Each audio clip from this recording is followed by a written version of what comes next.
பழையன கழிதலும் புதியன புகுதலும். இதுதான் நம்ம முன்னோர்கள் சொல்லிக் கொடுத்த போகி பண்டிகையோட தத்துவம். ஆனா அந்த பழைய பொருளை கழிக்கிறோம்னு சொல்லி இன்னைக்கு நாம செய்யற சில காரியங்கள் நம்ம உயிருக்கே ஆபத்தா முடியுது. வர்ற 2026 பொங்கல் திருநாளுக்கு முன்னாடி வர்ற போகி பண்டிகையை எப்படி சரியா கொண்டாடணும்னு அரசாங்கம் ஒரு முக்கியமான வேண்டுகோள் விடுத்திருக்கிறாங்க. அத பத்தி இப்ப தெளிவா பாப்போம். அப்படி என்ன தப்பு நடக்குது? அந்த காலத்துல நம்ம தாத்தா பாட்டி எல்லாம் பாய், ஓலை, விறகுன்னு இயற்கையான பொருட்களை தான் எரிச்சாங்க. அதனால காத்து அசுத்தமாகல. ஆனா இப்போ நம்ம என்ன பண்றோம்? தேவையில்லாத நெகிழி பொருட்கள், பிளாஸ்டிக், பழைய ரப்பர், தேஞ்சு போன வண்டி சக்கரங்கள், டயர் டியூப், அப்புறம் வேதி பொருட்கள் கலந்த துணிகளை எரிக்கிறோம். இதனால வர்ற புகை சாதாரணமானது இல்லைங்க, அது பயங்கரமான விஷம். இதனால வர்ற ஆபத்துக்கள் என்ன? உடல்நிலை பாதிப்பு. இந்த நச்சு புகைய நாம சுவாசிச்சா மூச்சு திணறல் ஏற்படும். சின்ன குழந்தைகளுக்கு ஆஸ்துமா மாதிரி பிரச்சனைகள் வரும். கண்ணுல எரிச்சல் உண்டாகும். பயணங்கள் பாதிப்பு. குறிப்பா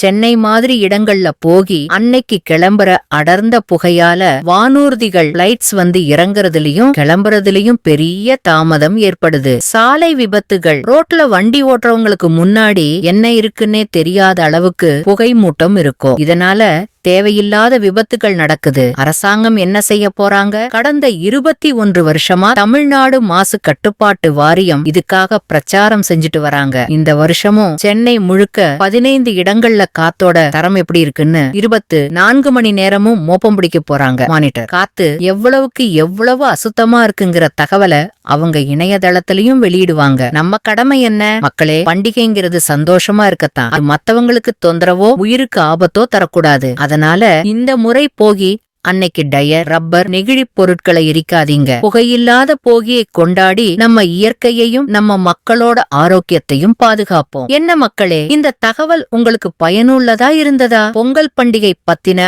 அடுத்தடுத்த அதிரடி செய்திகளை தெரிஞ்சுக்க மறக்காம நம்ம தமிழ் தகவல் அலைவரிசைக்கு சந்தாதாரர் ஆகுங்கள். அப்படியே உங்க நண்பர்களுக்கும் பக்கத்து வீட்டுக்காரங்களுக்கும் இந்த காணொளிய பகிருங்க. ஒரு நல்ல மாற்றத்தை நம்ம கிட்ட இருந்தே ஆரம்பிப்போம். நன்றி, வணக்கம்.